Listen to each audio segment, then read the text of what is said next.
Guys who had horrible manipulative relationships, why did you put up with it? We all hear the stories of guys who date women who are manipulative, extremely controlling, narcissistic and abusive to their partners, but I'm curious as to why people put up with it. Is it a lack of self-esteem, experience, a fear of being alone, maybe all of the above? What drew you to the person, and what eventually broke the spell? Because of the manipulative part. A good manipulator makes you feel like this is what it's supposed to be like, will threaten you into staying, will invalidate your feelings. Only when the relationship ends and you feel 10,000 times better do you realize how bad it actually was for you. Yeah, especially when you don't have much, or any long-term relationship experience. It becomes normal to you. Also, it's not like the person is always insane. Those late night tears she cries on your shoulders, apologizing and saying please don't leave, that she doesn't want to lose you, you're all she has etc. So you look the person that you're emotionally attached to and say okay. The cycle repeats. Exactly. In hindsight we can look back and say that was a horrible and unhealthy relationship, but at the time we accept it as normal. Because things change slowly over time and you don't suddenly notice that the pretty girl you were having great SEs with is now clingy, possessive, jealous, lazy, and negative B, until it's far too late. And the SEs happens less and less, but you remember how it was, and you hope it'll happen again and every now, and then you see the girl she used to be, and you get caught up trying to chase a faded memory instead of realizing what things have become. In my case, I went away to uni and the sudden distance and the sense that she was holding me back from making new friends made me start seeing the light. And then her and one of my new best friends had a blazing row and she expected me to take her side and I suddenly realized I completely agreed with him instead. This hit me hard. I'm curious as to why people put up with it, knowing that my options were either abusive relationship or no relationship. What drew you to the person? She was a fantastic liar, that's all really. She'd fabricated this awesome girlfriend persona which I pretty much lapped right up. And what eventually broke the spell? She falsely accused me of beating and violating her, right in the gut. Sorry dude. I stayed with her because we had an infant daughter and I had spent lots of time reading studies with fascinating titles like family formation and child outcomes. Ahaha you poor chap. Hope you and your daughter are well. Had a kid. She then cheated. So boom boom blast and ruin. Much better now. The manipulation comes first. That's the psychological equivalent of chaining you up. Once she gets the manipulation going, she has you, and the abuse can start because you're not going anywhere. If you truly believe that you don't deserve her, and that you lucked out finding her, and that it's bordering on charity, that she's with you, you'll be afraid to leave, and will be willing to accept a lot of abuse before realizing that you'd actually be better off being alone forever than being with her. And that's if you realize it at all. I didn't until after the fact. I have said it before, and I will say it again. The nicest thing my ex ever did for me was to get tired of me and dump me. She had her teeth in perfectly. I was too afraid to leave despite wanting to for months. Only looking back at it can I realize that I did not deserve any of what she did to me. But the worst part is, even now, years later, I still catch myself wondering, but what if I did deserve it? You didn't deserve it. No one deserves to be abused. So true. A perfect summary. SEs is a hell of a drug, especially when crazy is involved. Personally, I think there were two reasons from two separate relationships. The first was a level of shallowness on my part, where I was willing to overlook certain abuses because I was physically attracted to the person. I was young and naive, and I certainly learned my lesson. Call it a coming of age lesson. The second was death by 1,000 cuts. I actually work with people in abusive relationships a lot, counselor, and from my own experience and many others I've seen, more often than not the relationship actually starts out okay, but degenerates or mutates into something else. This is usually by small manipulations or inconsistencies brought on by neuroses or lack of communication by one or both partners.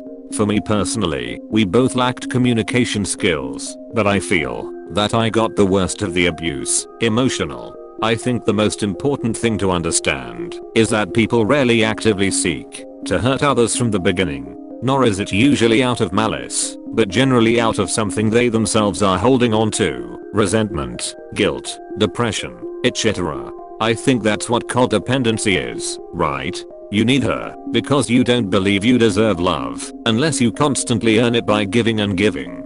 They need you because they are constantly taking and doing all the other manipulative and abusive things they need to do and you were willing to live with. I just got out of marriage that was like this. I had to see my role in it and then grow up. I feel so alive I can't even articulate it. All the toxicness has been lifted and I can breathe and live again. But I think each person who is in this situation has to open up their eyes to their role, asking themselves why they are in this situation. I think the answers throughout this post sum it up quite well. I was in an abusive relationship for the better part of 5 years, which even culminated in marriage. Honestly, I had no idea. Looking back I feel so stupid. All the times she would rage and hit me. All the times she told me how much she hated me. I never realized what was going on. I was blinded by my love for her. The funny part is, I never found the strength to leave. After about 6 months of marriage, she blamed me for her development of an eating disorder and left me. Shortly before she left, my mom passed away. I struggled hard with the grief. Once my wife left, I decided to confront the pain I was suffering from losing my mom at 50 years of age, and, through that process, my angel of a doctor helped me unlock all the crap my ex-wife put me through, and what it did to me. The story has a happy ending. I have a great wife now who is legitimately the kindest person I have ever known. I have 3 beautiful kids with her, and sometimes there are some residual issues from what my ex put me through, but largely my wife just plain makes me better. It was my first real relationship. I didn't realize it wasn't normal. I didn't think I could do better. I remember being hit, bit, scratched. She emotionally manipulated me by hitting her head on the wall, screaming and crying uncontrollably for hours saying I didn't love her. I wasn't allowed to make any friends or hang out with any other guys in the dorms. Meanwhile she would sleep in other guys' rooms with her friend so that her friend wouldn't be alone. I had to hang out with her in her dorm room every day, all day. Eventually it blew up. I was trying to hold her down, to keep her from hurting herself, and something in me just snapped. I said fine, hit yourself. Threw her hand at her face, which was what she was trying to do anyways. Her fist naturally smacked her face, and she had this astonished look. I left. Later on her friend came down accusing me of beating her. Eventually the entire dorm thought I beat her. This led to me getting beaten by her friend's boyfriend. Looking back, I was just a kid 18 years old, trying to deal with these insane emotional problems and relationship issues. It makes me sad how everything turned out. Eventually we got back together. I left the next year though, to go to another school. I think subconsciously I knew that if I didn't leave, I'd never have the strength to end the relationship. I don't think you did anything wrong. She was the one who physically attacked you. I'm glad you found a way to escape the relationship. I dated a sociopath. I had some sort of complex that dating someone I could fix would make me feel better. It didn't. It put me in the worst depression ever. She needed people to live with and use that as a way to date. She roped me in and disregarded my feelings because she was sociopathic. She eventually started cheating on me. A few months afterward, she gets into contact with me. She asks me how I'm doing. Not great, but better. She asks what went wrong, and I'm like, you cheated on me. What do you mean, what went wrong? She says that she didn't, and with who? I answer, Scott. Her reply, sorry, little too late for that. A month or so after that I met the love of my life, who I'm certain will be my wife one day. That ex-girlfriend was the worst and the best thing to happen to me. She was worst for breaking me down and almost making me lose sight of who I'm as a person. She's the best for allowing me to pick myself up, find the pieces of myself I love the most, and use those to love with a passion I've never loved before. It starts slowly and builds up, like a frog in a pot of water. If it was boiling immediately then you'd see it. Initially the one I dated was fantastic, or so it seemed.